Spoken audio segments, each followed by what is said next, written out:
Lacey here from Business and Heels, and I'm joined today by a long-term friend and one of our ambassadors, Jo Plummer.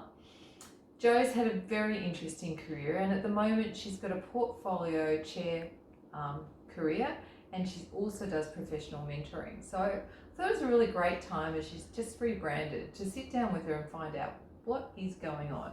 So Jo, start off by telling people a little bit about some of your chair roles and something that you're really proud of achieving. So I have lots of different jobs, which I think that people call a portfolio career, but it just means lots of part-time jobs really. So I have chairing roles in the water industry, in small commercial business, in not-for-profit, and family-owned as well. So there's, and particularly in sporting, that I should mention. So there's quite a diverse area there. I think in doing that, the thing I'm most proud of is being able to influence, the greater good. And for me, that's about, putting together, always putting people first, very, very closely followed by the planet. And then, along comes profit. So being able to really align those things and the strategies that you create to get very best values is probably the thing I'm most proud of. Jo has also, interestingly enough, managed to sidestep the C-suite. So tell us a little bit about how you achieve that. Sidestepping the C-suite is absolutely an option for you. And we wonder why there aren't, so many women on boards, and it's because we're fishing in the wrong pond. If we're waiting for people to get to the C-suite, then there's never going to be the weight of numbers to get people onto board. So for me, having had a senior management career in corporate and being, financially literate and all those sorts of things, and then going off and deliberately getting different experience and having that epiphany that if you want to shape strategy and really influence the outcomes, that you need to do it from the boardroom. So I left corporate, went about, made that decision. I don't recommend it for everybody. I got myself trained up on the Australian Institute of Company Directors, and then not-for-profit gig, said yes to a couple of things, in particular the water industry, and here we are. And I think that's a really valuable point. You don't need to be an engineer to be a director or a chair in the water industry. You need to know a lot about business and community and people. And leadership. Yeah. And actually, integrity and making ethical decisions is really important, and doing it from the facts and the evidence. So I don't need to know the detailed information. What I need to know is what are the facts, what's the data telling us, and then be able to look at that from different options.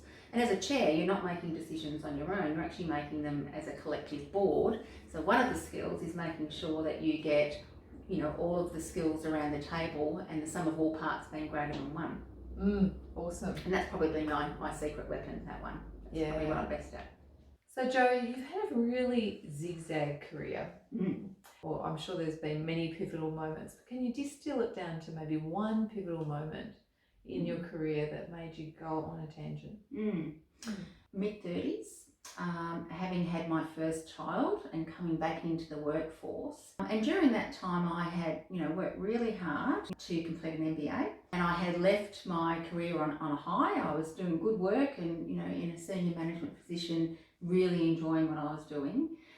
And my organisation thought at the time it would be a soft landing back into the organisation after maternity leave if they were to offer me a role with less responsibility, less salary, and all those things that come with it. Well, of course, I didn't think that was a great idea, and I had invested in help so that I could participate at the level that they needed me to, and I felt that, in fact, I'd got more skills by being a parent and being able to do the fuggle, the family juggle, multitasking, and of course with an MBA in tow. So I was able to negotiate for that not to happen. For me, that was pivotal because it kept me going on the trajectory I was on, but also what it told me was that women, mothers, not parents, but mothers specifically, weren't equal. So I needed to find a way, A, to help me, and B, to help others. Fantastic. And so Jo does quite a lot of professional mentoring now. So tell us a little bit about how Jo Out of the Box Executive is morphing out. Yeah, so I took the time through COVID to rebrand and just re-energise Out of the Box Executive. And much of the work I do, whether it's with boards or individuals, is based on mentoring. Many of the programs, the long programs, it's I absolutely do one-on-one mentoring, but I also do it in groups, and I also facilitate peer group mentoring too for boards and directors. So Jo, you're super passionate about enabling women in business, and you're doing that today through professional mentoring. So tell us a little bit about how that pans out from the individual's perspective. So for individuals, whether they're executives, whether they're aspiring directors, whether they're chairs, or in fact whether they're full boards, what it's about is really being able to tap into the experiences that I've had and share them with those who want to learn from those. It's not about telling people the answers, but it is about sharing knowledge both ways, and it's about helping people to think differently and consider different pathways and find the opportunity in the challenge that they're facing. And that's really important, because that's absolutely where the opportunities lie. And for me in particular, I mean, I do men and women, but certainly for women, I'm absolutely an equalist. And whether that's in gender, whether it's in race, whether it's about your abilities, I think helping people have a seat to the table to play on an equal basis is really important. But gender for me is where it starts, and that is because it doesn't matter where in the world you are born, it doesn't matter what culture you are born in. If you are born a woman, you are not equal in any place in the world. And although some are better than others, until we get that first break right, I think it's really important that we focus on that. Well, clearly it's a work in progress for Indeed. all of us. From the perspective of board, so how does your mentoring, enable this to be more successful? Yeah, so I've developed something called the performance formula, which you would expect. So I do love a good formula and a process, which really talks about, boards, for me, the purpose of a board, and there's all sorts of legal reasons why they exist, and we put those to one side, but it's to add value to the organisation. And if it's not adding value, then there's no reason for it being. So in thinking about performance, there's things that you need to do around compliance. There's things that you need to do around strategic nous. There's things that you need to do around contemporary governance. So, thinking about integrity, environment, community, all those sorts of things. But the bit that really makes it work is the plus dynamic to the power of 10. And it's really about making sure that people have that deep trust and respect, not just between the directors, but between the directors and the executives. Because you're only as good as your team that's implementing those changes. And if I can't trust someone to pack my parachute and jump, or vice versa, then you've got work to do.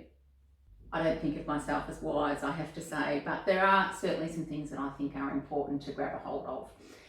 And the first one is, be you. That's what's special. And yeah, if you've got some hard edges that you need to knock off, then make sure you do that, but by and large, be authentic to you. The second one would be around, be the leader that you wish you had. Thinking about, what it is that other people want, what you did like, what you didn't like. Be the leader that you wish you had. But the third thing is around mindset. Opportunity is in the challenge. Right? Don't be put off by challenges. Don't be put off by problems. Sit back, take a look, take a day away, whatever it is you need to do, but you will find the opportunity if you look. Give yourself the time. And the way you give yourself the time is to invest in help.